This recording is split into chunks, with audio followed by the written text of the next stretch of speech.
Sim, estamos gravando, Vitória.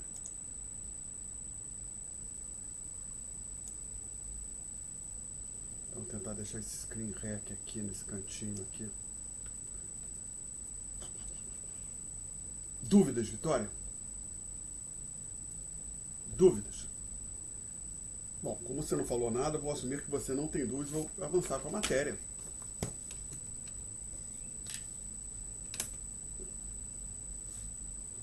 Então nós estávamos no tópico 7, por volta da página 4, notas. Não é aqui que eu quero. PDF no website, notas. Boa noite, Malu. Tópico 7. Boa noite, professor.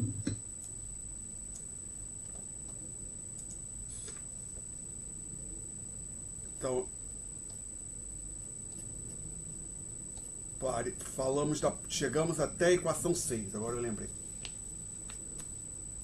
Inclusive, fizemos a comparação da 6 com a 2. Então, o que aconteceu? Recapitulando, a gente fez um primeiro exercício bem simples, onde não havia incerteza, e olhamos as opções para o investidor.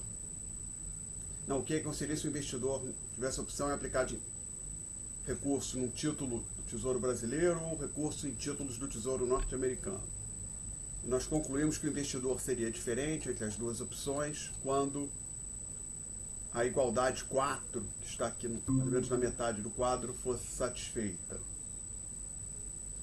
E eu disse que a versão exata da nossa equação de paridade, uma versão aproximada dela, a equação 5.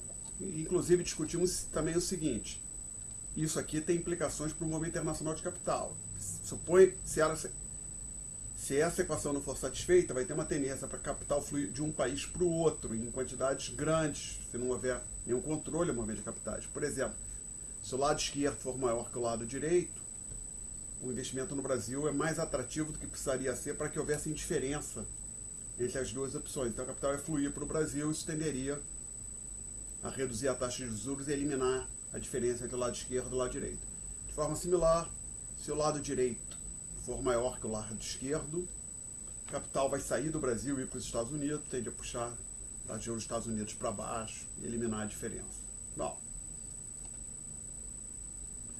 depois a gente tornou o problema um pouco mais complicado, que nessa primeira discussão que nós tivemos, nós assumimos em particular que a variável é 1, que é o valor da taxa de câmbio um ano à frente, ou um mês à frente, um período à frente.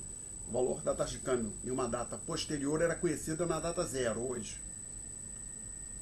A gente tirou essa hipótese, que isso evidentemente não é verdade, e adicionamos um complicador, foram os mercados de termo ou futuro de câmbio. A gente discutiu o que era o termo futuro.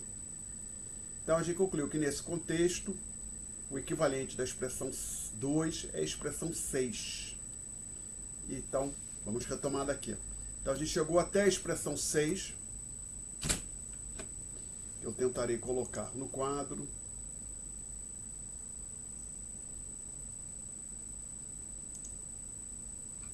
Na verdade nem precisa, né? 6 é muito simples. Copio aqui rapidamente. Então, chegamos até a 6,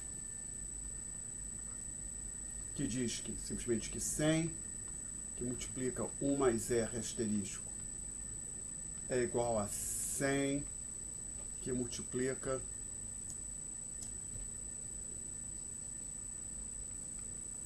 mais R vezes E0 dividido por essa letra grega, o φ1.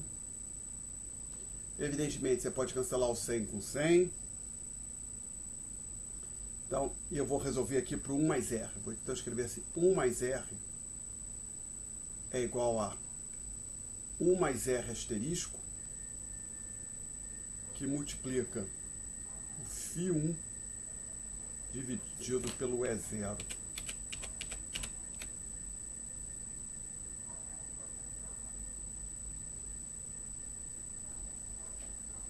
Aí eu defino a seguinte variável: o φ minúsculo.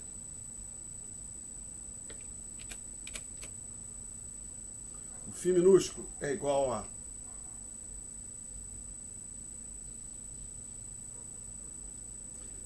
Desculpa, ele tem a seguinte propriedade. Não, eu vou dizer aqui já o que ele é. O φ1, desculpa, o φ minúsculo é igual ao φ1. Eita, tá difícil. Menos F0 dividido por F0. Então, observe que esse φ minúsculo, na verdade, se for pensar um pouco, você está olhando a variação percentual da taxa de câmbio entre o valor aqui que ela tem hoje, F0, e o valor que está embutido na cotação a termo para daqui a um ano.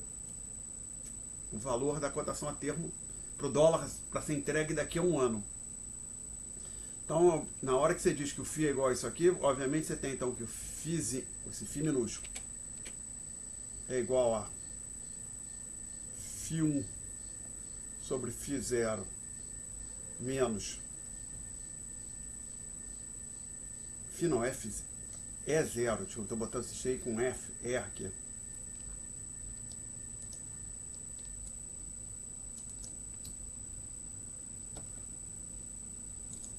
Vou botar esses sujeitos para cá que eles estão atrapalhando. É zero.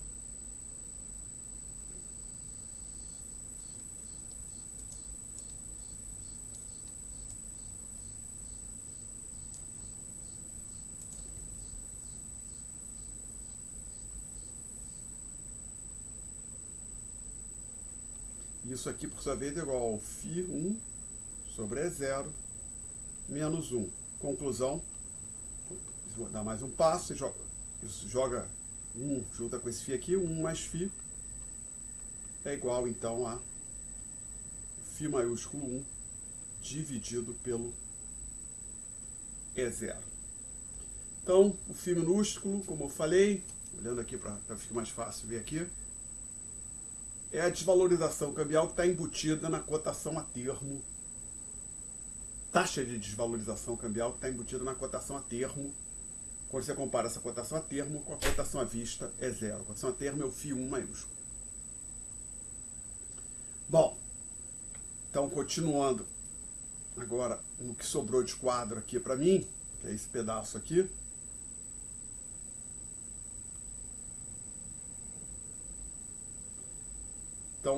Então observe, φ1 sobre E0 é igual a 1 mais o φzinho, então eu tenho que 1 mais R, pegando essa expressão aqui, vou marcar em vermelho que eu vou utilizar. Vou utilizar isto aqui,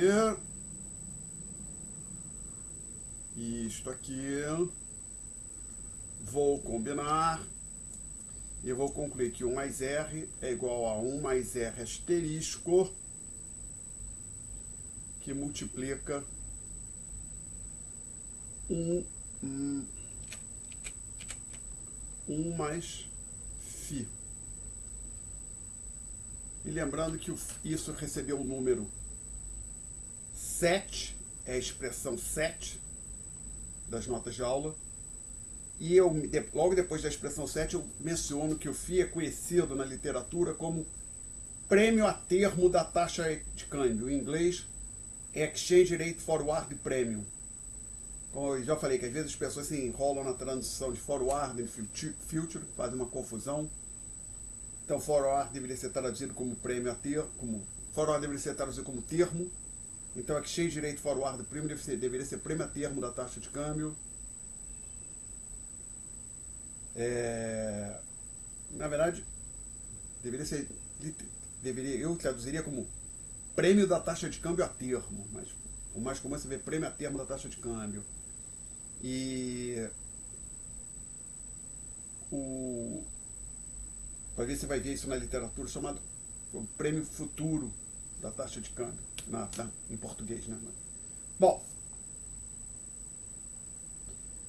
perguntas até aqui. Aí eu digo o seguinte, voltando para as notas de aula. A última igualdade, ou seja, a expressão 7, é conhecida como a paridade coberta de juros, que eu vou daqui para frente vou usar a sigla PCJ. Então, como eu falei, a primeira equação desse tipo que a gente tirou foi a número 2, se não me falha a memória, na verdade foi a 4, essa que está aqui, era uma equação de paridade, essa não tem nome. essa que é ou seja, uma equação que impõe uma relação entre a taxa de juros doméstica e a desvalorização cambial. Essa equação 4, a taxa de juros doméstica, internacional e a desvalorização cambial. A equação 7, ela relaciona a taxa de juros doméstica, taxa de juros internacional, R asterisco, e o prêmio a termo da taxa de câmbio. E como eu já falei, ia se conhecer como uma paridade coberta da taxa de juros. E por que esse nome coberta? Porque lembra, quando a gente estava discutindo isso aqui, como obter a expressão 6, a gente falou o seguinte: a princípio, se o investidor não fizer uma operação a termo, ele se defronta com risco cambial. Ao fazer a operação a termo, ele elimina, não há mais risco cambial para o investidor. Então a ideia é que a operação a termo cobre o risco. É por isso que o sentido de eliminar. Tá? E o ponto importante para a gente, a última linha da página 4, é que a evidência empírica é altamente favorável à PCJ. O que isso quer dizer? Se você for olhar para o mercado financeiro, se aparecer algum desalinhamento, ou seja, a condição 7 não é satisfeita, rapidamente essa diferença vai desaparecer. Porque, de novo, na hora que a 7 não for satisfeita, é possível ter ganho de arbitragem. Alguém compra compra moeda compra dólar num canto, vende no outro, compra euro num canto, vende no outro. Como a gente falou, ganho de arbitragem ocorre quando a gente consegue ter ganhos vendendo e comprando simultaneamente o mesmo ativo. Bom, agora, como eu disse que a evidência empírica é favorável, eu não disse que ela é sempre respeitada. Às vezes acontecem desvios. Aí por que podem haver desvios? Ou seja, por que a 7 talvez não seja respeitada em alguns casos? Vários motivos. Vou discutir dois mais importantes. Primeiro, controle no movimento de capitais. Suponho que, por exemplo, o R está muito alto, de forma que a igualdade não se verifica. Isso deveria fazer com que recursos migrassem para o Brasil. Capital financeiro entrasse para o Brasil. Mas suponha que lembrando, R é a taxa de juros no Brasil e a asterisco nos Estados Unidos. Em alguns casos, os governos impõem controle à movimentação de capitais. Não necessariamente a entrada é mais comum a saída. Então, por exemplo, se o R tivesse muito baixo, o capital tenderia a sair, mas o governo diz, não, coloca restrições à saída de capitais. O brasileiro que quiser mandar dinheiro para o exterior tem um bando de restrição burocrática, imposto, esse tipo de coisa. Então, restrições ao movimento de capitais podem dar margem para que criam oportunidades para que a condição 7 não seja satisfeita. Então, a ideia é simples. Alguém vê, olha, estou aqui no país A, está ótimo investir no país B, mas eu não estou com dificuldade, por algum motivo, ou a legislação no meu país, ou no país A, ou no outro país, cria restrições para que eu mande meus recursos, eu invista no país B, onde eu acho que no momento é mais atrativo. Segundo ponto, como eu já falei, aqui nós estamos discutindo os spreads de a cotação de compra e venda das moedas. O que é isso, Alexandre? Se você entrar hoje numa casa de câmbio para ver qual é a cotação do dólar, a informação vai ser do seguinte tipo: 5,40 para compra, 5,60 para venda. Ou seja, isso quer dizer o seguinte: se você entregar $1 para a casa de câmbio, ele te paga R$ 5,40, mas se você pedir, me dá $1, ele vai te vender esse $1 a 5,60. Então tem uma diferença que a cotação de compra e venda das moedas, não só no Brasil, isso é como no mundo inteiro. Então a gente ignorou esses spreads, então esses spreads, dependendo se eles forem muito grandes, eles podem fazer com que isso aqui que essa condição 7 não seja satisfeita.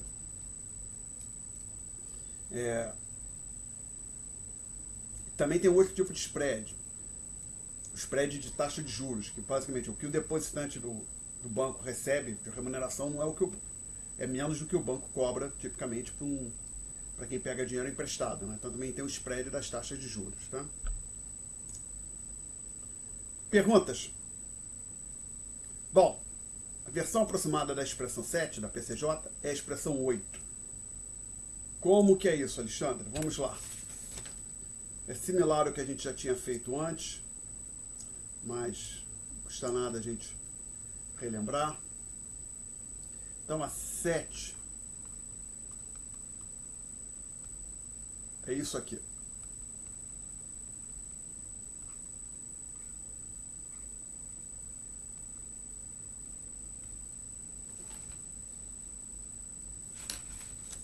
Só conferir. Sim, isso é a 7. Então, o lado direito, você pode escrever assim, ó. Desenvolvendo o lado direito. É igual a 1 mais φ mais R asterisco mais R asterisco vezes φ. Logo, 1 mais R é igual a 1 mais φ mais R asterisco mais R asterisco vezes φ. Evidentemente, você pode cancelar o número 1 com o número 1. Então, você tem que R é igual a φ mais R asterisco mais R asterisco vezes φ. E isso aqui é essencialmente zero, esse produto. Por exemplo, estamos olhando para dados anuais. O que seria o R asterisco? 0,1, não, 1%. Por exemplo, que seja 2%, seria 0,02. E o φ, digamos que fosse 10%. Então, isso aqui, esse produto seria 0,02 vezes 0,01. É próximo de zero. Então, a conclusão é que o R ele é aproximadamente igual. R asterisco, aí só troquei a ordem dos dois termos que sobraram aqui. E isso é essencialmente a expressão 8 das notas de aula. A única diferença é que eu coloquei aqui o aproximado para lembrar que é uma aproximação, enquanto nas notas de aula tem um sinal de igual. Perguntas, senhores? Então, não, vamos continuar avançando.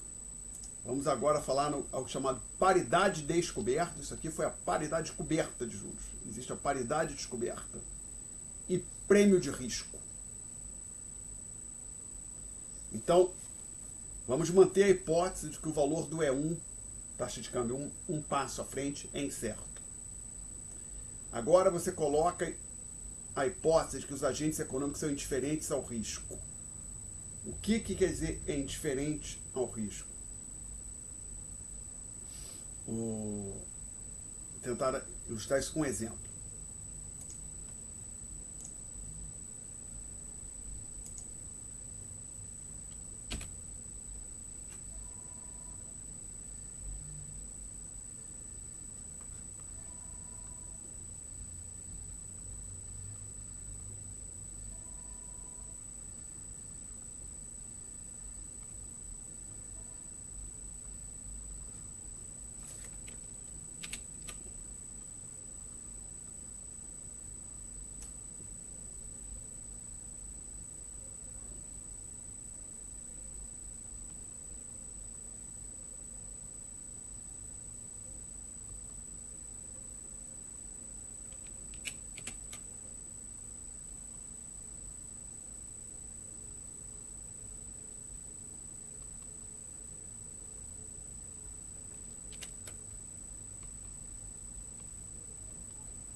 Considere a seguinte situação, senhores. A. Receber 500 mil reais com certeza. Então, situação A. Ele vai receber 500 mil reais com certeza. Situação B.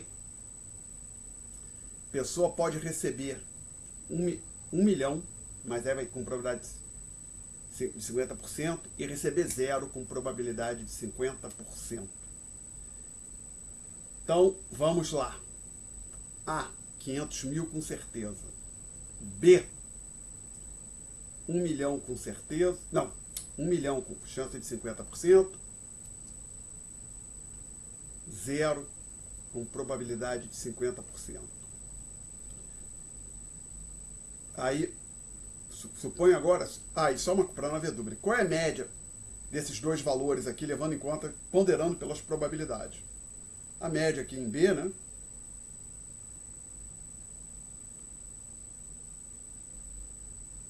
Falando aqui em B,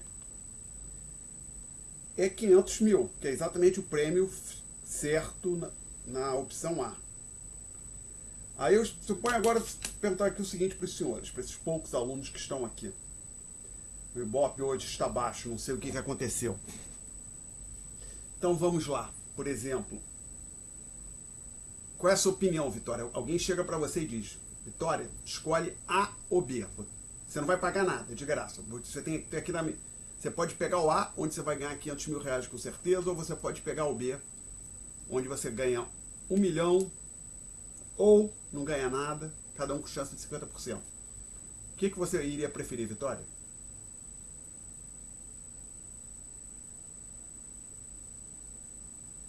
Vitória, você está aí? Eu acho que não. Então, a Maria... Pronto, tem algum aluno aí, a Maria falou, diz que prefere 50 mil, a Roberta diz que preferiu 500 mil também. Tá. A Pareia acha que sim. O Marcelo falou 500 mil. Então, ok. Fato é que, de forma geral, pelo que eu tenho, os alunos que se manifestaram têm preferência pela opção A, né? 500 mil. Tá?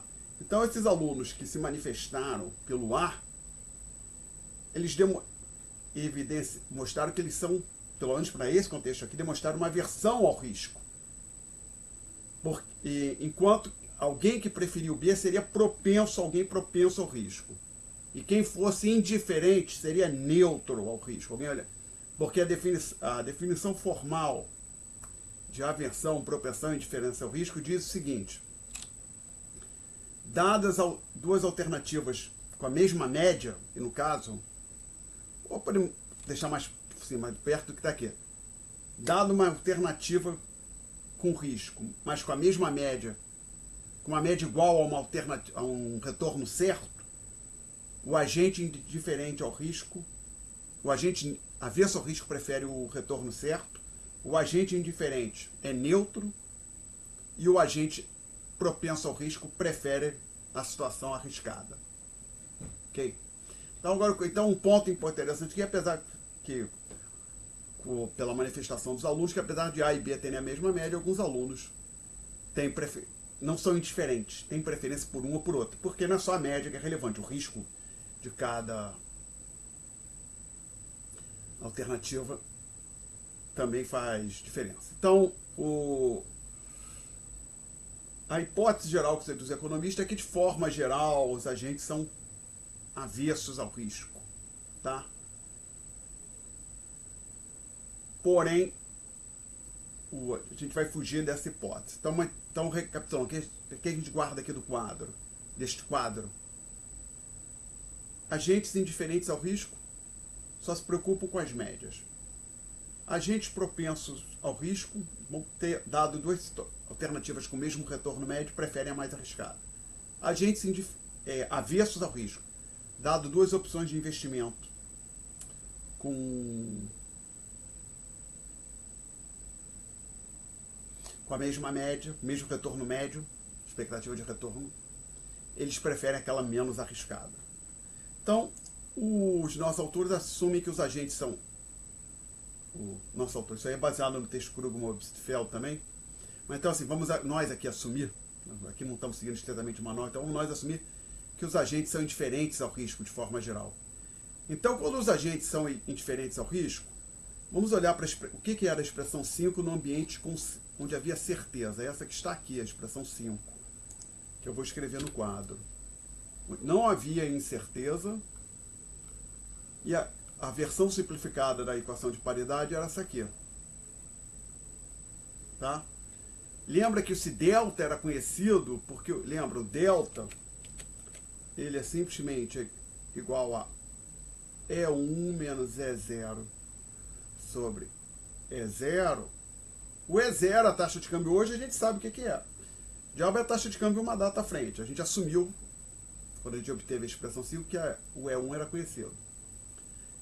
Agora, num contexto quando o E1 não é conhecido, você não sabe de antemão quem é o delta, porque você não sabe quem é o E1, apesar de você conhecer o E0, porém os agentes podem ter uma expectativa, o que eles acreditam, uma média, um valor médio para a taxa de câmbio um passo à frente. Então eu vou colocar esse subscrito E minúsculo para dizer o seguinte: a expectativa dos agentes para aquela variável. E, consequentemente, esse delta aqui também é uma expectativa. O cálculo é baseado, da direita é baseado numa expectativa. Aí os autores simplesmente, nós vamos simplesmente então dizer o seguinte: assumindo que todos ou quase todos os agentes que operam no mercado financeiro são indiferentes ao risco, o equivalente da expressão 6, ignorando a possível existência, assumindo que não existem mercados a termo, é essa expressão que aparece aqui nas notas de aula e não tem número.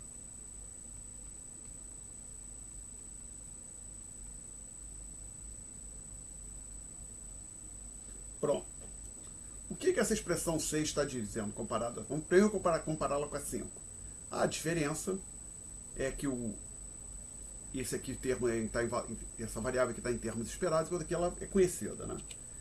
Então a gente simplesmente, como a gente deixou de conhecer, não sabe exatamente qual é esse valor, a gente só pode ter uma expectativa, a gente substitui esse valor por essa expectativa, e quando essa igualdade aqui for satisfeita, isso quer dizer o seguinte: que na média, em termos de esperados, tanto faz você investir no Tesouro Brasileiro ou norte-americano. Aí, se os agentes são indiferentes ao risco, as duas opções têm o mesmo retorno médio, então eles são indiferentes.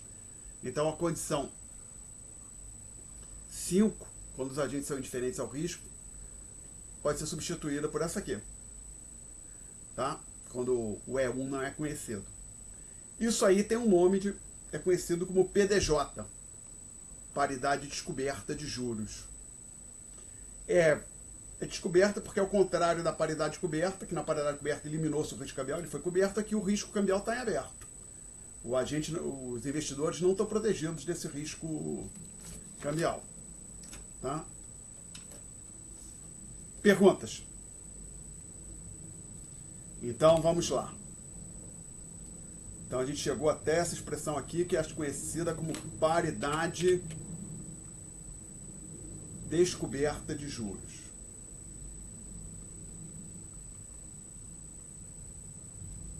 Perdão.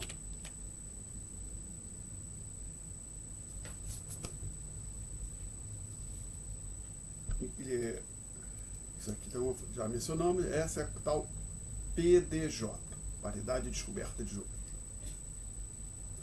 Contudo, parece ser mais razoável assumir que os agentes econômicos são majoritariamente avessos ao risco. Tá legal?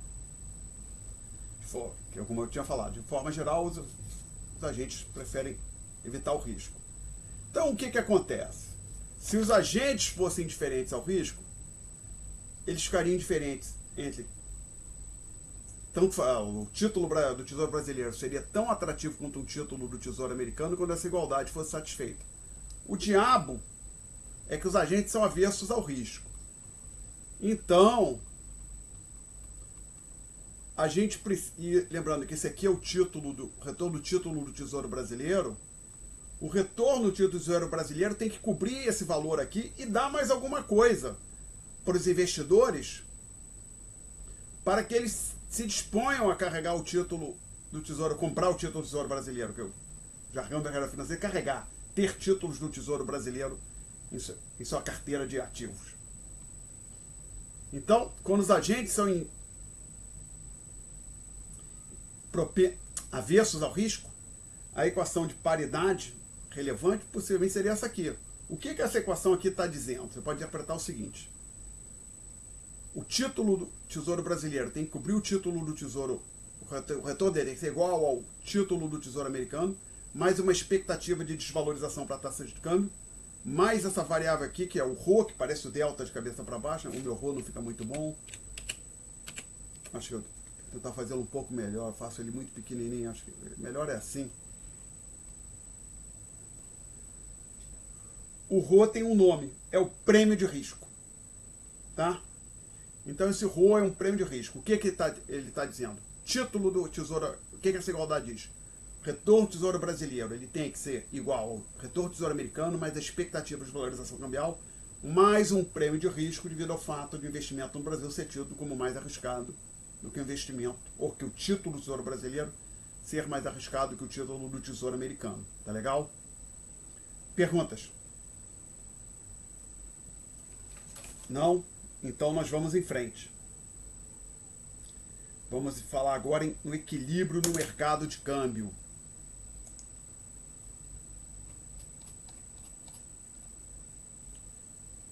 Então o modelo que a gente discutiu no tópico anterior, que era ainda no Menkel, era para a determinação de variáveis reais, era no modelo de longo prazo. Este aqui nós vamos focar em variáveis nominais, um modelo para o curto prazo.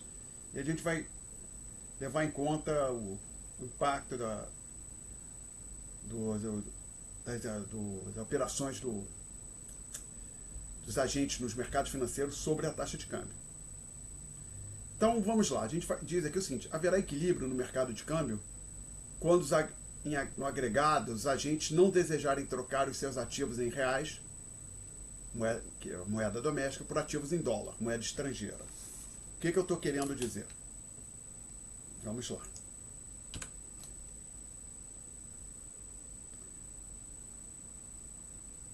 Vou pegar um modelo simples de oferta e demanda. Por exemplo, oferta e demanda por batata. O equilíbrio acontece a esse preço aqui que eu vou chamar de P-chapéu, com essa quantidade Q-chapéu, vou chamar esse ponto aqui de A, é o ponto de equilíbrio. Então, no ponto A, a gente não tem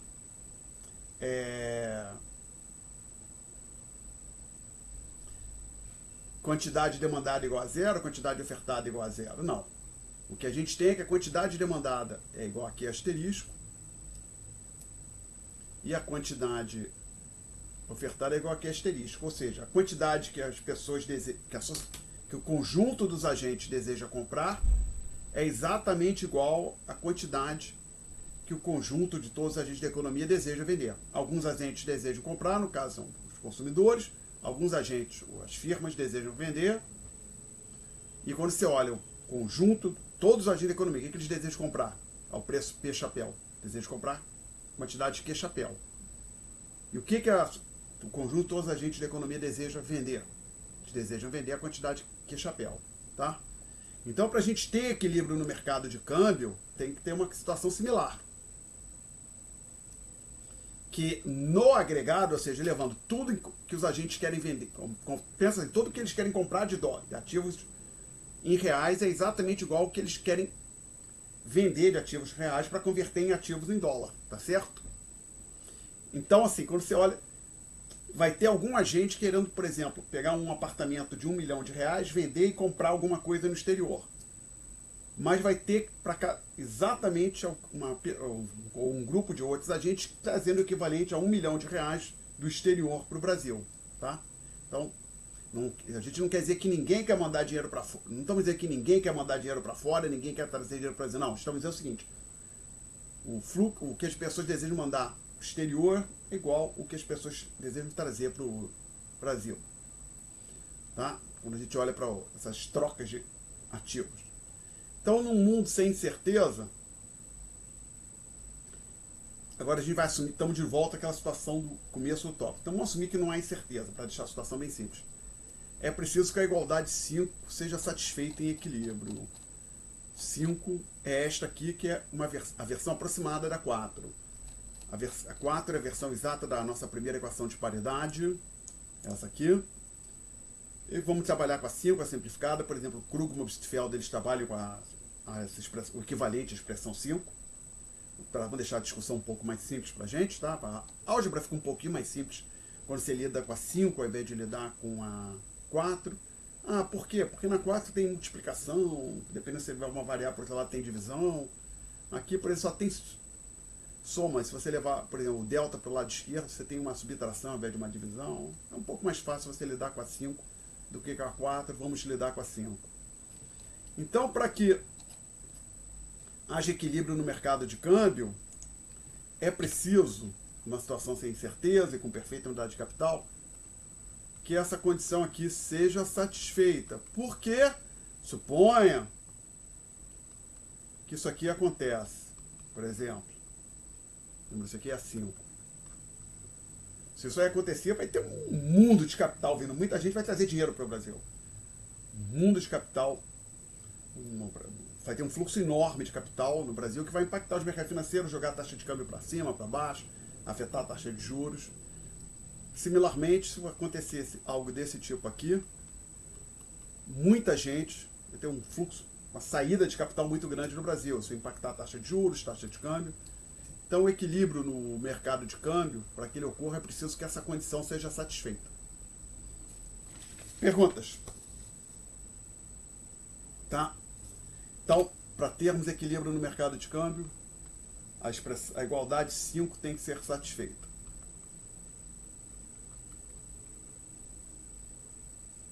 Aí eu peço para a pessoa lembrar o seguinte, que a definição do delta é essa aqui.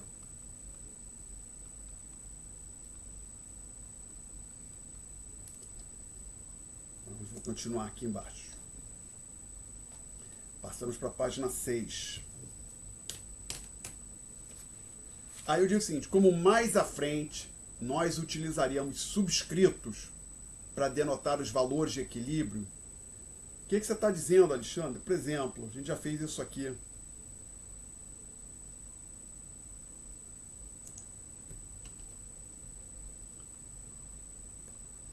Tínhamos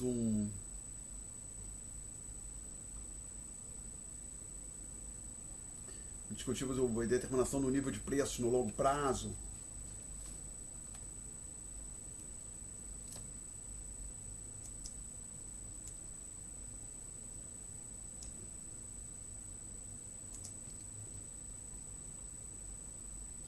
S é a oferta de moeda e D é a demanda por moeda.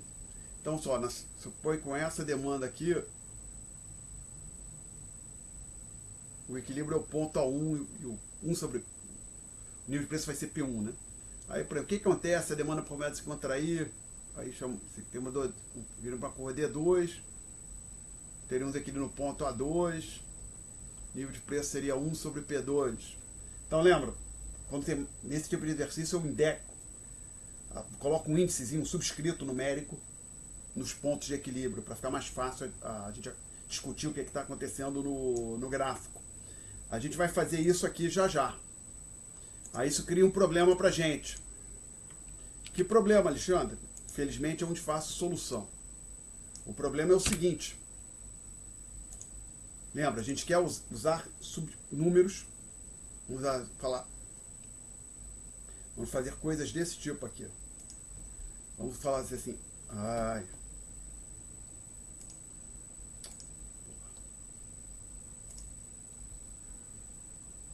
E1 vai ser a taxa de câmbio na situação inicial, e que taxa de câmbio que E2 vai ser a taxa de câmbio na situação no novo equilíbrio. E o pequeno problema que isso cria pra gente é que isso pode gerar confusão com esse subscrito aqui, que esses subscritos são de data. Não é de equilíbrio inicial, equilíbrio, não. É data 0, data 1. Então, vou mudar a notação daqui para frente. Essa aqui, eu vou fazer o seguinte, vou dizer delta agora é isto aqui, ó. Estou eliminando os subscritos. 0 simplesmente eliminei. E o 1 eu substituí por um mais superescrito. Então, o que é isso aqui? Vamos lá. O E, sem indicação nenhuma, é a taxa de câmbio hoje. O E mais é a taxa de câmbio uma data à frente. Tá legal? Então, para não haver dúvida, aqui entre aspas. O E é o equivalente ao E0 e o E mais é o equivalente ao E1 na notação anterior. Então a gente vai ter que fazer essa troca de notação. Tá? Então agora eu vou reescrever a expressão 5 da seguinte forma, vou chamar de 9.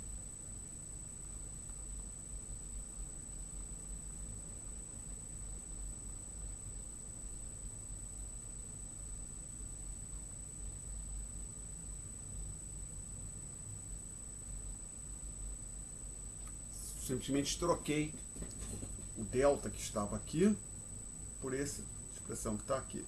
Joguei o lado direito do círculo na expressão 5, obtive a 9. Tá? Perguntas até aqui, senhores? Não? Não quero limpar. Vou apagar o quadro. Alguém se opõe? Não? Então o quadro foi apagado para a gente escrever a 9 aqui bem grande, de forma mais clara.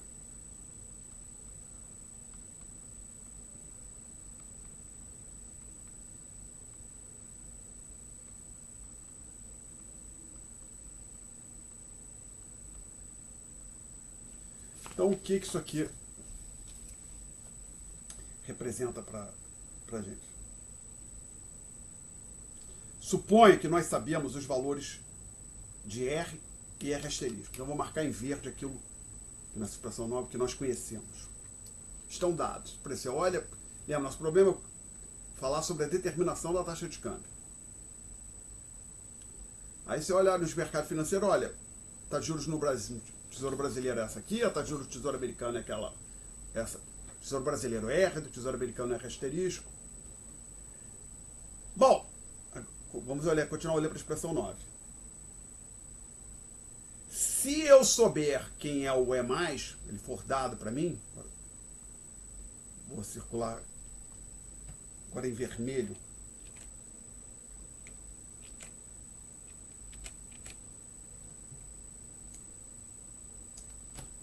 Pontilhado vermelho.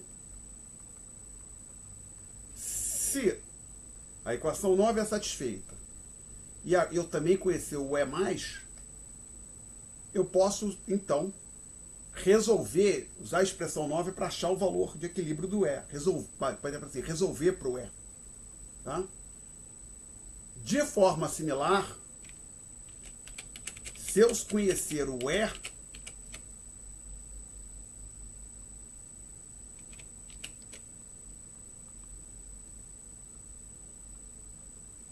aí eu posso resolver para o E+, achar o valor do E. Tá? Então eu digo aqui nas notas de aula o seguinte. Dado E+, podemos utilizar a expressão 9 para determinar o E. Ou seja, tomamos como dados o R e o R asterisco. E se soubermos também o E+, podemos resolver para o E. Similarmente, se tivermos o valor do E, podemos utilizar a 9 para achar o valor do E+. Não vai ter como, não é possível, determinar simultaneamente essas duas variáveis, E e E+, usando apenas a igualdade 9. Voltar aqui para o quadro. Então, o que eu estou dizendo é o seguinte. Assumindo que eu conheço o R e o R asterisco, não tem como eu usar apenas a expressão 9 para achar simultaneamente os dois valores, do E e do E+. Tá? O que a gente vai fazer mais à frente, a gente vai usar, a gente já discutiu o modelo monetário do balanço de pagamento, a gente já falou, para falar algo sobre o E+, que é a taxa de câmbio futura. E aí, então a gente vai estarão dados para a gente o R asterisco, o E+, a gente vai poder falar quem é o E. Mas por enquanto, a gente não estamos fazendo isso ainda. Tá? Dito isso, vou botar aqui o que eu escrevi. Ou seja, podemos utilizar a taxa de câmbio presente e as taxas nominais de juros, ou seja, o E, o R e o R asterisco, para determinar a taxa de câmbio uma data à frente, o E+. Similarmente, podemos utilizar a data de câmbio uma data à frente, ou seja, o E+, junto com as duas taxas de juros, R e R asterisco, para falar qual deve ser a taxa de câmbio atual, o E. Não há como a gente determinar as duas taxas de câmbio sem alguma informação adicional. Como já falei, no próximo tópico vamos utilizar o modelo monetário do balanço de pagamentos para falar algo sobre o E+. Olha, o E+ é isso. Aí a gente usa a expressão 9 para determinar a taxa de câmbio presente. Mas como eu disse, isso é para o próximo tópico. Tá? Então, para referência futura, nós iremos atribuir o nome F para a expressão do lado direito de 9. da expressão, para a expressão no lado direito da igualdade 9. O que você está dizendo, Alexandre? Eu vou chamar isso tudo aqui de F, ou seja, expressão 10.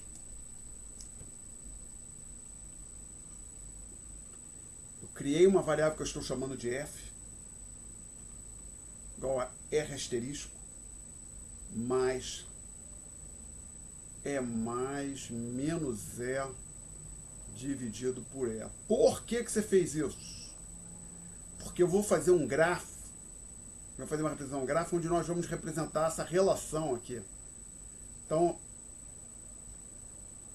aí, pode dizer, vai ser uma... Depois eu digo quem está nos as variáveis que estão nos eixos. Mas pode dizer, aqui seria seriam as taxas de juros, aqui a taxa de câmbio, e aqui vai ter uma relação decrescente que vai ser F.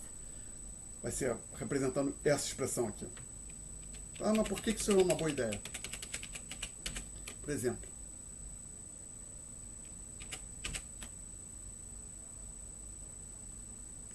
de novo, modelo simples de oferta e demanda, vamos olhar só para a demanda. Vocês estudaram a curva de demanda no tópico anterior. Imagine o quão pior seria, ou quão mais chato, não muito chato, mas quanto trabalho adicional que você teria se essa curva de demanda não tivesse um nome. E cada vez que você fosse falar da curva de demanda, tivesse que usar uma expressão. Curva que representa a propensão dos consumidores a comprar o bem em questão dado para cada nível de preços. Mas tem um nome, coisa imensa, você ficar descrevendo essa curva, então dá um nome para ela, curva de demanda.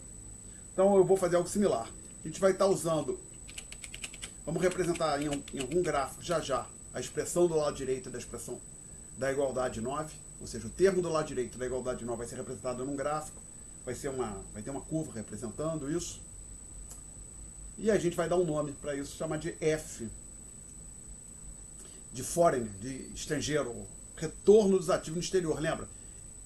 Quando a gente até discutiu isso na aula passada, quando você tinha essa expressão aqui, isso aqui é o retorno de R$1 investido no Brasil, lado esquerdo. Do lado direito, retorno de R$1 investido nos Estados Unidos. Você manda R$1 para os Estados Unidos, deixa o dinheiro lá, se converte em dólar, compra título de tesouro, depois resgata, traz de volta para o Brasil. O retorno desse real que foi investido nos Estados Unidos é dar por esse lado aqui. Então, o retorno do investimento que é realizado fora do Brasil, fora no exterior. Então, foreigner. Tá? O F vem daí. Curiosamente, o manual do Krugman-Obstfeld, eles têm essa curva, só que eles não ficam. Então, quando você está lendo lá o texto do Krugman-Obstfeld, fica lá a curva que representa o retorno, blá blá blá, uma expressão, toda hora eles têm que usar essa expressão. Bom,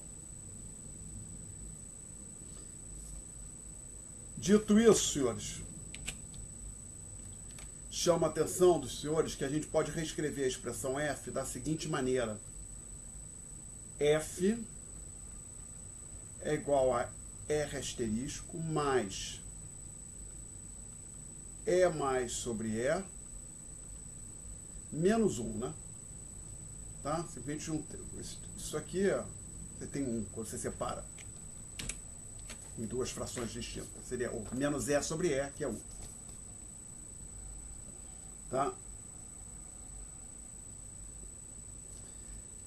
Então vamos lá.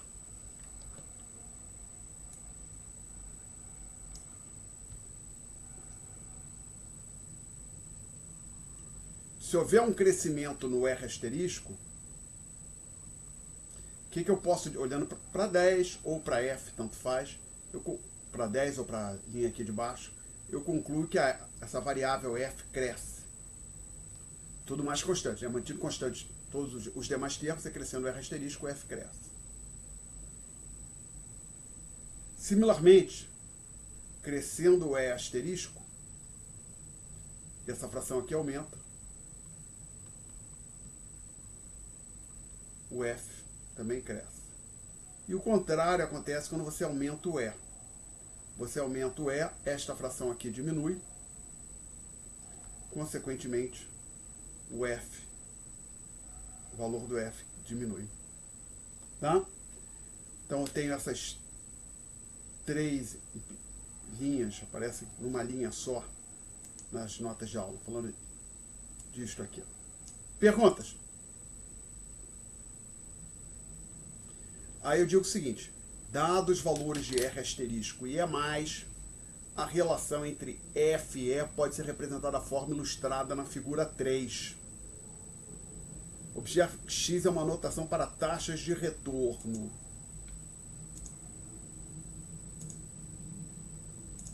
O que eu estou dizendo?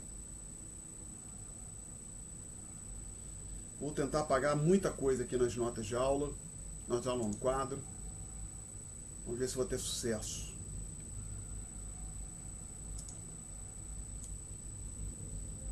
Quero apagar isso aqui. Quero apagar isso aqui também. Ok. Isso aqui para baixo. Isso aqui para cá. Então, se eu não tiver confuso,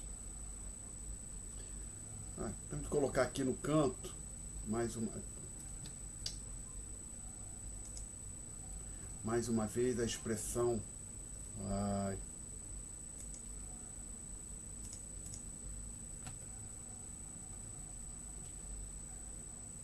A expressão 10. Bom, 10 está aqui também, né? Não, mas acho que eu prefiro ter a 10 escritinha aqui, bonitinho.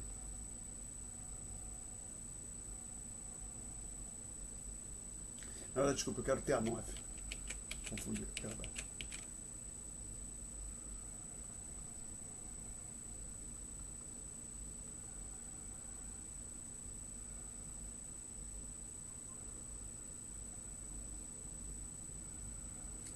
E lembrando que esse termo aqui, do lado direito da expressão 9,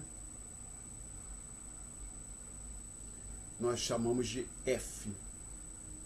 Então, observe o seguinte, esse F também é uma taxa de retorno. Lembrando, retorno de quem investiu R$1 em Tesouro Brasileiro, retorno de quem investiu R$1 em título do Tesouro Norte-Americano. Então, o F também é uma taxa de retorno. Então, eu vou fazer o seguinte gráfico aqui.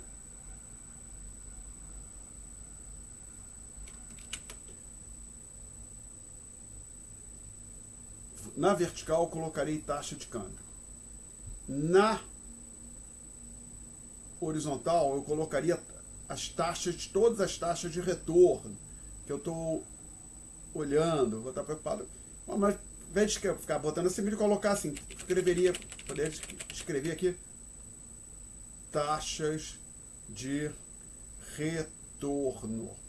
Mas não quero ficar escrevendo, cada vez que for desenhar um gravete, taxas de retorno. O manual do Krugman oficial, eles fazem assim. Toma muito tempo, ocupa espaço. Então, vou colocar aqui X. E aí, daqui para frente, os senhores têm que só lembrar o seguinte. X, que é daqui para frente, quer dizer o seguinte, taxa de retorno. Tá? Então, no eixo horizontal desse gráfico aqui, nós estamos representando taxas de juros, como o R, possivelmente o R asterisco, o F.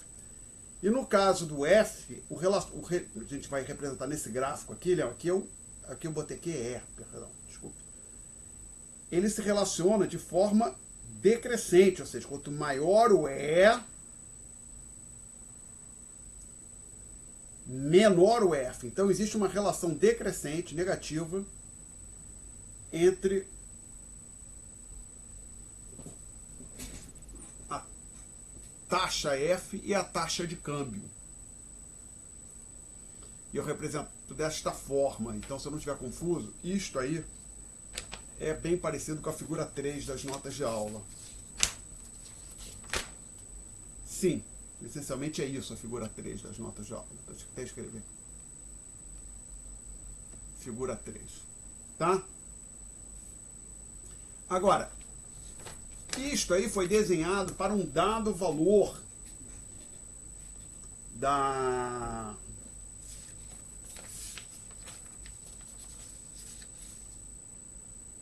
taxa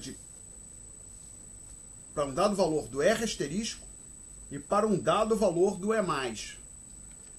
Então, vamos agora avançar mais um pouco.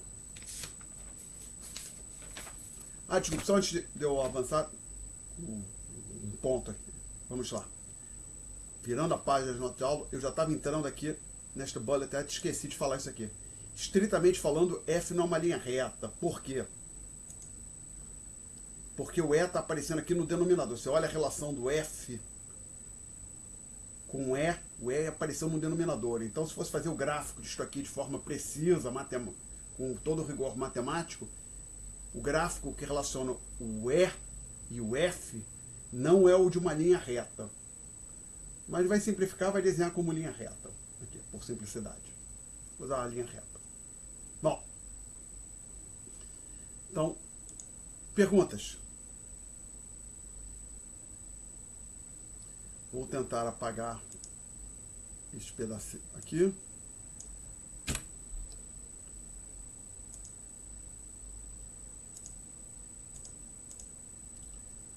E vamos passar para o próximo das notas de aula.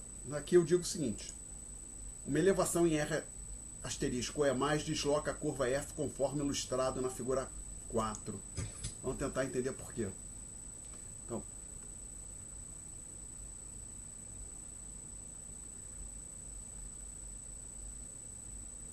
o que acontece para dois possíveis valores do R asterisco.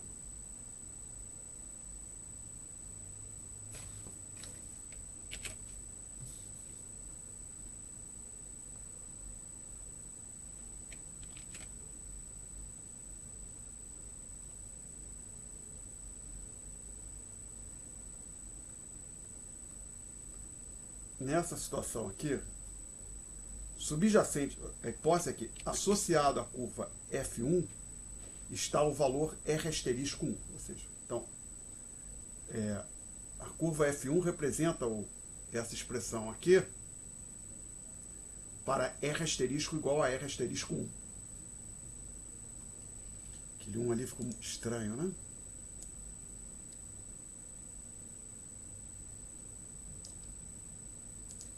Pequeno demais. O que acontece com essa curva se o R asterisco aumentar? Vamos olhar para o que a gente tinha falado aqui. O R asterisco aumentando, o F aumenta. Então pega um valor qualquer para o R, que eu vou chamar, esse aqui que eu vou chamar de etil, por exemplo. Nós teríamos esse valor aqui, vou chamar, por exemplo, xtil1. E agora com o R asterisco aumentando, para a mesma taxa de câmbio etil, o valor do F teria que ser algo maior que esse xtil1. Algo como, por exemplo, isso que eu vou marcar aqui, xtil2.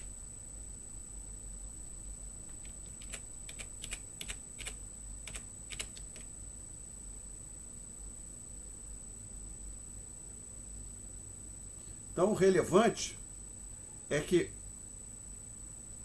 a nova curva F tem que passar por esse ponto aqui. Esse argumento que eu fiz vale para esse etil, valeria para qualquer outro que eu pegasse um E-chapéu aqui, um E' aqui, a conclusão seria a mesma. Precisaria deslocar a curva, o ponto correspondente da nova curva ficaria à direita. Então, isso nos permite concluir que uma elevação no R asterisco desloca a curva F para a direita, desta forma.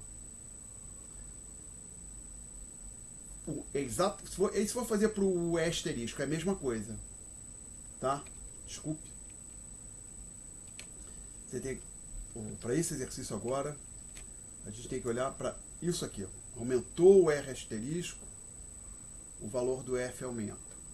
A curva então se desloca dessa forma, tá aqui. E se fosse e aqui não é, aqui tem um E asterisco, não é E asterisco, de coisa que não existe, é E asterisco, né? Não estamos usando essa notação. Esse aqui é o E+, tá?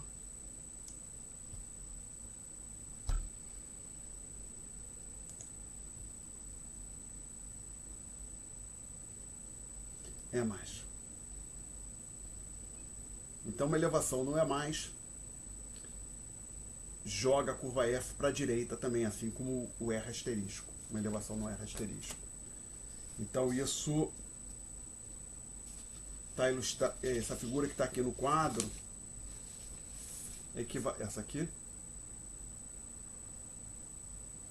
esta figura aqui é equivalente da figura equivalente à figura 4 das notas de aula. Tá? Tem um pouco mais de detalhe aqui, inclusive no 4, do que nas notas de aula. Perguntas? Então vamos avançar. Acho que a gente vai liquidar esse tópico hoje. Ótimo. Alguém se opõe que eu apague o quadro? Apagado.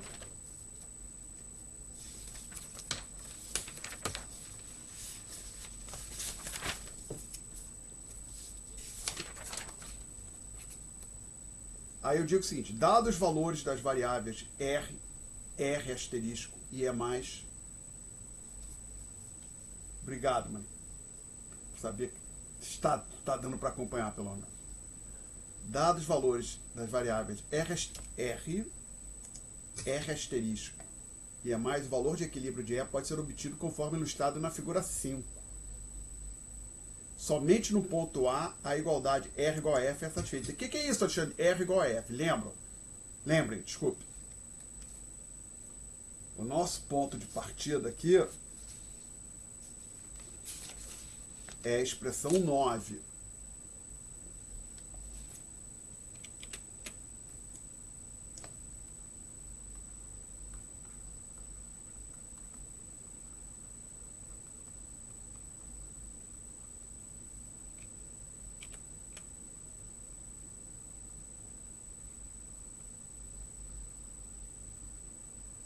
Sendo que isto aqui, do lado direito, eu disse que vou chamar de F.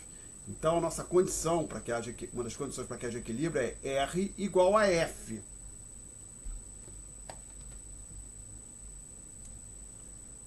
Aí, qual é o número do gráfico? Acho que é 5. Sim. Então, na figura 5,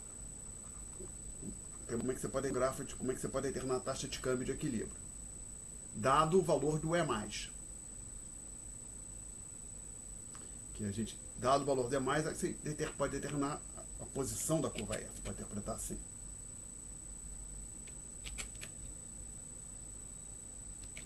Ops. Ok, acho que é o mais próximo de uma linha horizontal que eu consigo fazer no momento, senhores. Tá horroroso isso, desculpa, peraí. Tá fazendo.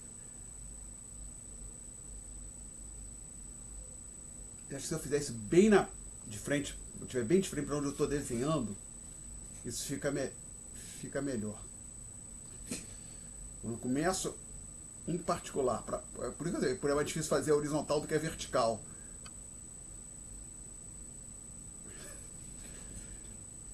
Senhores, a gente precisa voltar ao ensino presencial. Estou cansado desse quadro. Então, aqui nós colocamos a taxa de câmbio.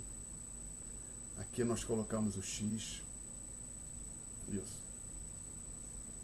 Aí a gente já discutiu aqui, representamos a curva F. Dessa forma. E aí, então, pode ir olhando para a expressão 9, a curva F representa o lado direito. Como é que a gente representa o lado esquerdo? O lado esquerdo, a gente simplesmente coloca o R aqui e projeta ele dessa forma. Que assim, o pressuposto é o R é determinado no mercado monetário, pelo Banco Central, com oferta de moeda, demanda por moeda. A gente vai discutir isso mais detalhe para o Então, o pressuposto é variações em E não afetam o R. Então, o lado esquerdo da expressão 9 é representado por essa reta vertical. Aí eu chamo esse ponto de A e digo que isto aqui é o E chapéu é a taxa de câmbio de equilíbrio. E só para não haver dúvidas, então isso aqui é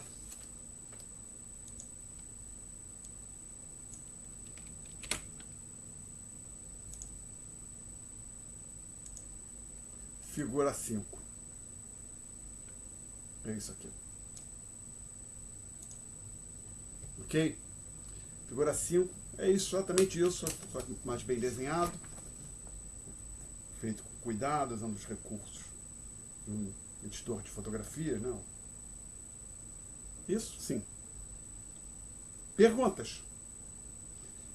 Ok, então, figura 5, ela ilustra a determinação da taxa de câmbio, dados os valores de R asterisco e taxa de câmbio um passo à frente.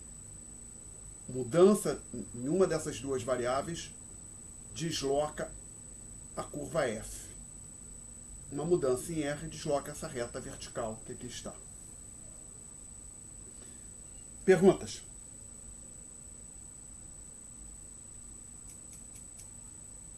Então nós vamos... Eu vou olhar o que está junto com isso que está escrito nas notas de aula. Então aqui, dados os valores de equilíbrio de R asterisco mais o valor de equilíbrio de E pode ser obtido conforme está na figura 5 que a gente acabou de fazer. Somente no ponto A, a igualdade R igual a F é satisfeita. Então a gente fecha esta aula de hoje fazendo esses 3 exercícios. Talvez já comece até o próximo tópico. Vamos ver o que vai acontecer. Então a gente vai usar a figura 5 para discutir o que acontece com a taxa de câmbio de equilíbrio quando o R aumenta. Quando o R asterisco aumenta, o segundo exercício. Primeiro exercício, R aumenta. Segundo exercício, R asterisco aumenta. Terceiro exercício, R mais aumenta. Vamos lá.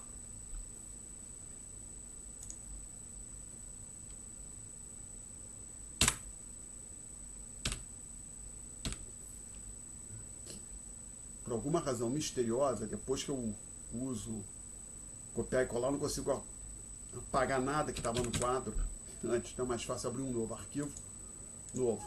Quer salvar? Não.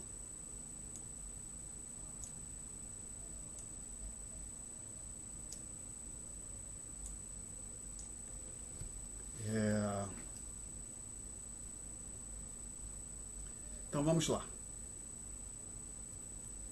Só eu tive aqui uma ideia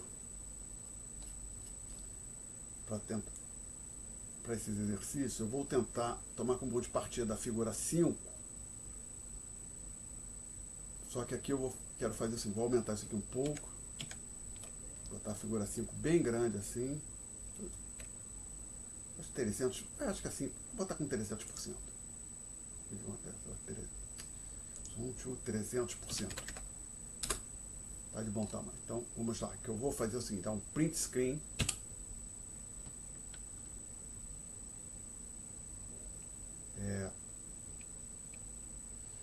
Ok, Igor. Tenta tirar a diferença. Isso é importante. O Igor disse que precisa estar um pouco atrasado com a matéria. Para colocar isso em dia, para ter uma boa nota na próxima prova que está chegando, né? Esse negócio de prova é uma coisa muito chata. Já era chato no ensino presencial, no ensino remoto ainda mais chato.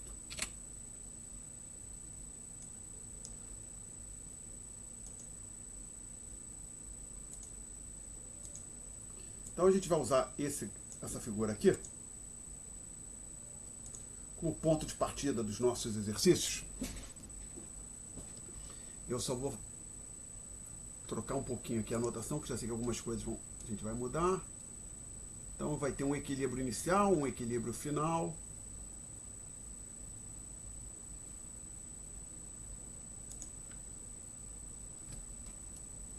A1, só que desculpa, vou botar em preto, que vai ser, que for permanente, você vai ser comum a todos os exercícios. A1.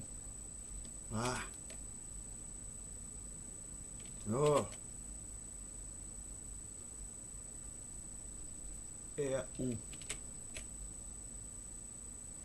Ok, gente. Então essa é a situação inicial. Então vamos fazer os exercícios.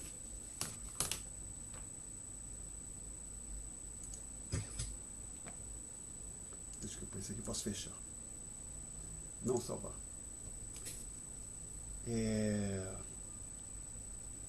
Primeiro exercício, nós vamos fazer um ΔR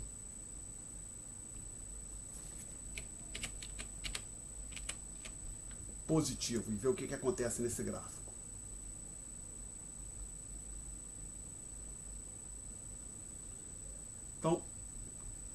Então basicamente vou chamar isso aqui de o R1, que a taxa de juros vai mudar. Então o que acontece? Taxa de juros aumentou. Se você marca um valor aqui à direita, vou chamar de R2, traço uma nova curva, uma nova linha vertical, tem uma nova interseção que eu vou chamar de A2, e associada a essa interseção está a conclusão delta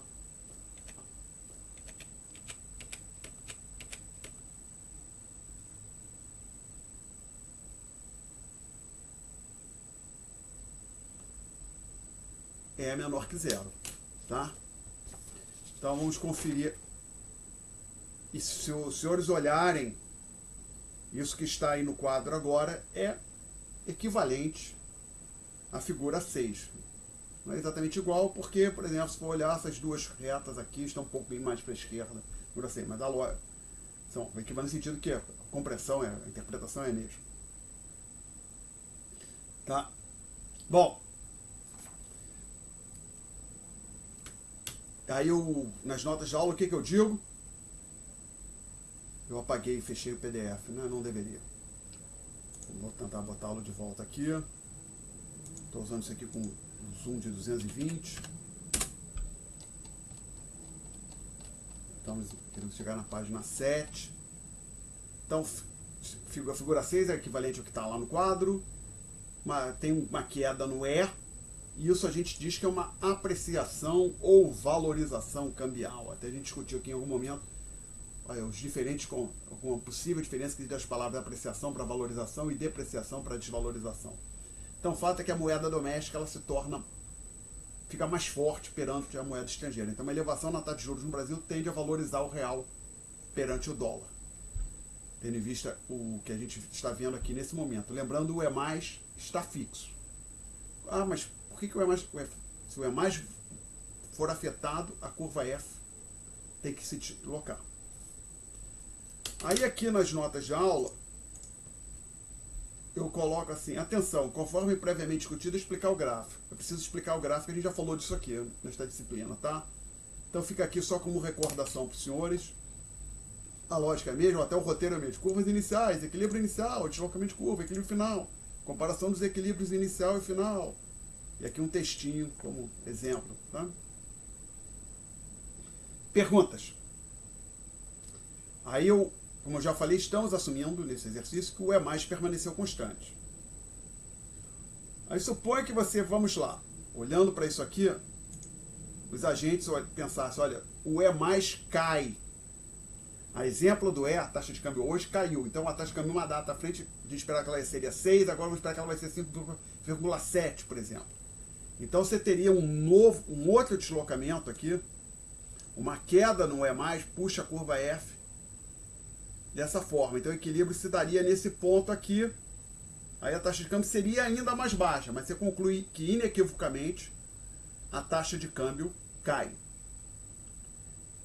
O exercício pode ficar inconclusivo se você assumir que essa elevação na taxa de juros, por algum motivo que a gente não vai discutir aqui, faz com que o E+ aumente.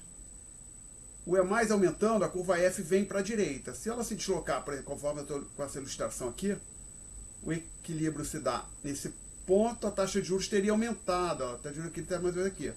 O problema é que se o impacto for muito forte, a curva F se deslocar dessa maneira aqui, até aqui, essa posição verde, o equilíbrio se daria aqui e a taxa de câmbio associada estaria mais ou menos por aqui. Aí a taxa de câmbio aumentaria, tá? Então o que eu estou dizendo nas notas de aula?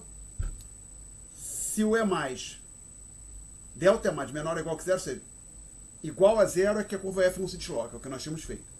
É mais menor que zero, então a gente tem certeza que o E cai. Se o E+ aumentar, aí o exercício fica inconclusivo. A gente tem como dizer o que acontece com ΔE. Se o deslocamento da curva F não for muito intenso, como está ilustrado aqui, o E cai. Se for muito forte, então o E aumenta. Perguntas? Vamos então ver o próximo ponto, próximo exercício. O próximo exercício vai ser um ΔR asterisco positivo.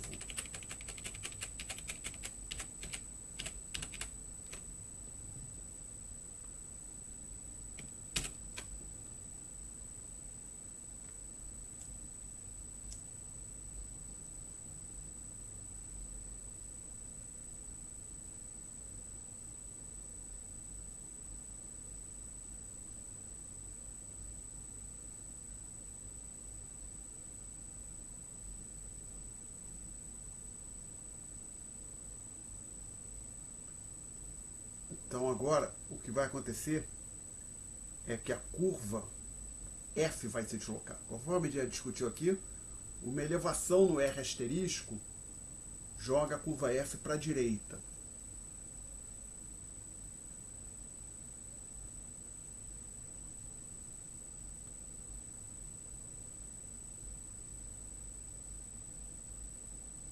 Ops, não, faz direita, pelo amor de Deus, né? Então, primeiro a gente joga a curva F para a direita. Aí a gente acha o novo ponto, essa é a curva, chama de F2. Chamar o novo ponto aqui, vou chamar de A2. E aí a gente marca aqui, então, a taxa de câmbio, o E2. Então a conclusão é que a gente tem um ΔE positivo, uma depreciação ou desvalorização cambial. Tá? Isso é a figura 7 das notas de aula. Ok? Perguntas. O terceiro exercício é um delta mais positivo. Ou seja, as pessoas hoje, até agora, até um pouquinho, até 2 minutos, achavam que a taxa de câmbio amanhã seria igual a R$5 por dólar. Alguma coisa aconteceu, elas mudaram de opinião. Não é mais, a taxa de câmbio esperada para amanhã não é mais R$5 por dólar, é R$6 por dólar, por exemplo. O que acontece? A curva F se desloca para a direita. Então o gráfico é o mesmo. Ou seja, graficamente, este exercício 2 é igual ao exercício 3. Então a conclusão que a gente tem é que a taxa de câmbio aumenta. E olha que coisa.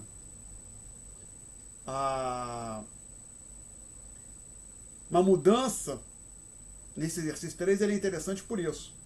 O que aconteceu? Expectativa dos agentes sobre o valor da taxa de câmbio amanhã mudou. Isso já tem um impacto sobre o valor da taxa de câmbio hoje. Perguntas? Não? Deixa eu fazer aqui uma... Agora eu vou fazer uma pergunta. Eu já falei para os senhores aqui nessa disciplina, para dar um exemplo, falando de poluição da Baía de Guanabara e preço dos imóveis na Ilha de Paquetá, Ilha do Governador, no entorno da Baía de Guanabara.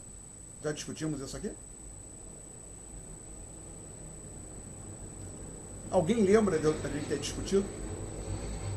Roberta disse que não, então vou assumir que é... Tá, então vamos lá, gente. Vamos pensar aqui uma coisa bem simples. Supõe que chega uma notícia aqui pra gente, ou então amanhã, a gente acorda de manhã, vai dar uma olhadinha no jornal, tem lá, ó, Baía de Guanabara será despoluída, garantido, daqui a 20 anos, a Baía de Guanabara estará cristalina, como está na época que os portugueses chegaram. Vamos dizer, mas a Baía de Guanabara estará despoluída, será possível tomar banho de mar sem problema em qualquer canto na Baía de Guanabara. O que isso deveria fazer com o preço de imóveis em locais como Ilha de Paquetá, Ilha do Governador, São Gonçalo, região de Icaraí, São Francisco, Niterói, na beira da Baía de Guanabara, Flamengo, Botafogo, aqui no Rio de Janeiro, Duque de Caxias, que fica na beira da Bahia também, Magé. Né, o que vocês acham? Então, notícia. Baía de Guanabara estará limpa daqui a 20 anos, com certeza. Vamos simplificar a discussão. É garantido que daqui a 20 anos a Baía de Guanabara estará bem limpa.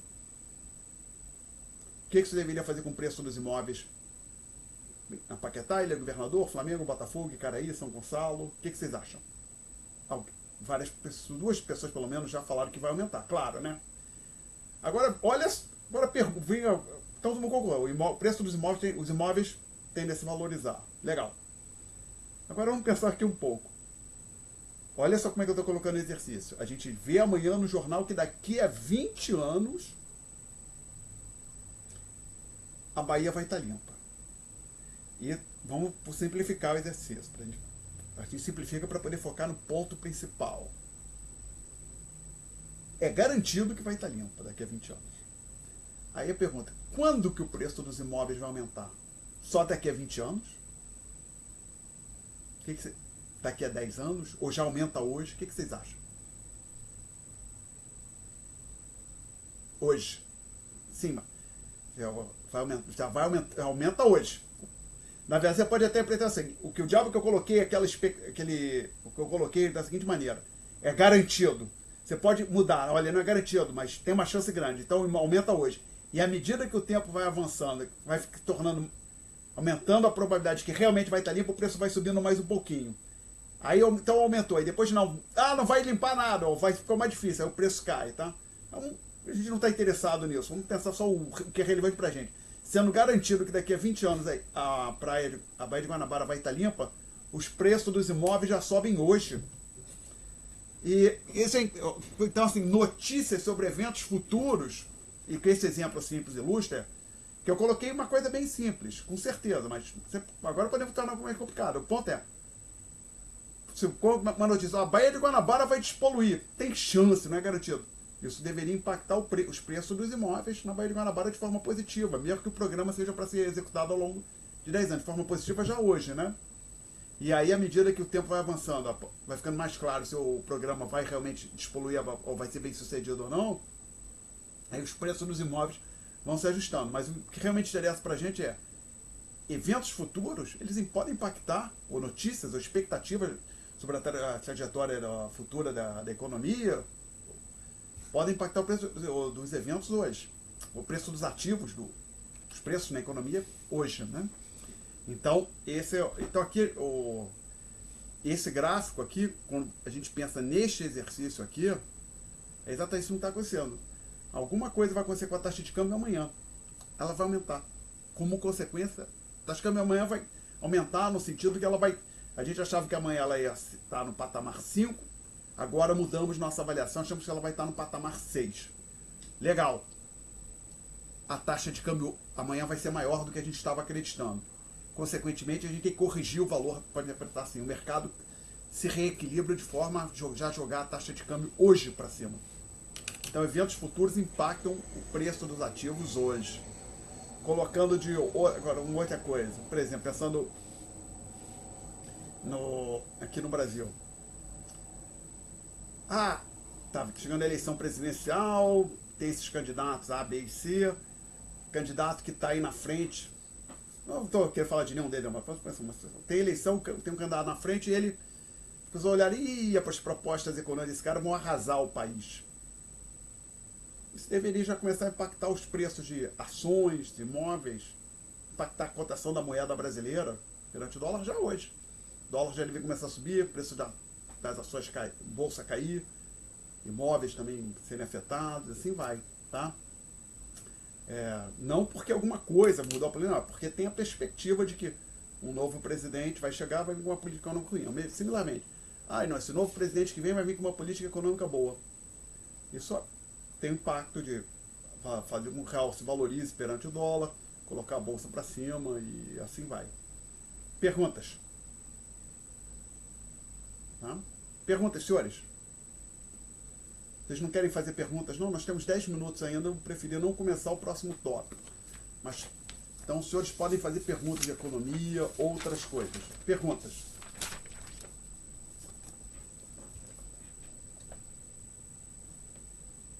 Uau! Não há... Professor, fala, Malu, finalmente. não é uma pergunta da matéria, é uma notícia que saiu agora há pouco. Eu queria saber se você já viu. Qual? Que a taxa Selic, que aumentou.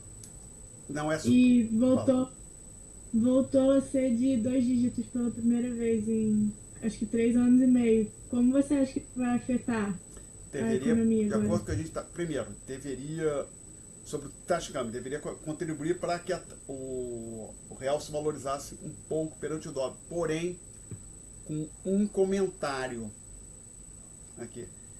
Esses exercícios que a gente está fazendo, que nós estamos fazendo, eles pressupõem que, por exemplo, esse que está aqui no quadro ainda, essa mudança no R asterisco não era antecipada. Tá legal? Então a curva F se deslocou para a direita. O que eu estou querendo dizer? Assim como eu disse, uma coisa é assim, de repente, nesse caso você falou, a Selic, o Banco Central mudar. Deixa eu colocar isso aqui. Perdão.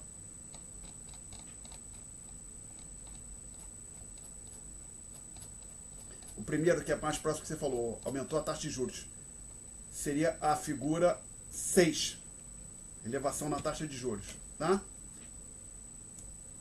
Do jeito que está feito aqui no gráfico, a nossa discussão foi, ele aumentou hoje, ninguém imaginava que ia aumentar hoje, de repente você está, a taxa de Selic está maior.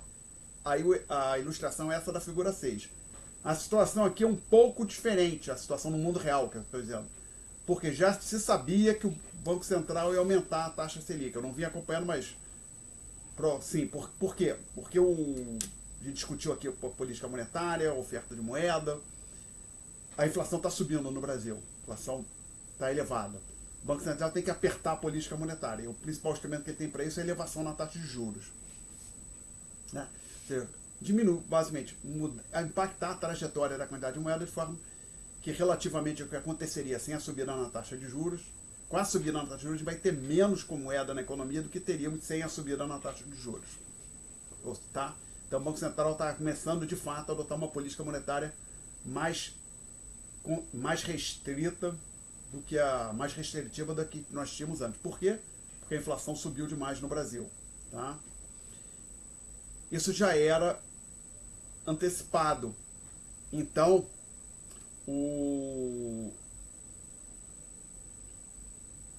essa mudança na taxa de juros, de certa forma, já estava incorporada na taxa de câmbio hoje. Tá? O que eu estou querendo dizer? Tem até um exercício na lista de, se não falha a memória, não sei se é nessa lista, deixa eu olhar, que vai nessa direção. Deixa eu pegar aqui as listas. Bom, perdão, vamos tentar finalizar isso aqui. Obrigado pela pergunta, Malu, excelente pergunta. Se fosse uma elevação não esperada da taxa Selic, nós estaríamos na situação aqui, a taxa de câmbio deveria, o real deveria se valorizar, ou pelo menos se desvalorizar menos que se desvalorizaria sem a mudança na taxa de juros. Porém, ela já era antecipada, então acho que a gente está mais próximo de uma situação como esta aqui, deste exercício 6 aqui, mas eu não faço para taxa Selic. Na verdade é para taxa de câmbio. Peraí, isso aqui. Não, para taxa de juros internacional. O que esse exercício aí diz? Em virtude de um comunicado do FED referente a mudanças futuras na política monetária da EU dos Estados Unidos, hoje, data T, os agentes econômicos passam a esperar que a taxa de juros nos Estados Unidos, na data T+1, será mais alta que a originalmente prevista. Discuta os impactos sobre a taxa de câmbio real-dólar contemporânea, ou seja, impacto sobre a T dessa revisão de expectativas. Assuma que as demais taxas de juros relevantes para sua análise não se alteram. Vamos fazer um exercício parecido com esse, mas para a Selic. Então vamos pensar aqui o seguinte, que já era esperado que o Banco Central do Brasil ia apertar a política monetária e que a taxa Selic ia subir. Vamos pensar aqui o seguinte, hoje a inflação subiu e os agentes econômicos olham para isso e pensam, o Banco Central vai apertar a política monetária. Então daqui a um mês, por exemplo, o Banco Central vai subir a taxa Selic. Então como é que a gente lida com isso?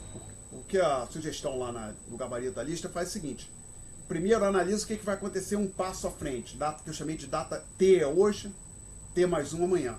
Então na data T+1, quando a taxa de juros subir, efetivamente nós vamos ter isto aqui acontecendo.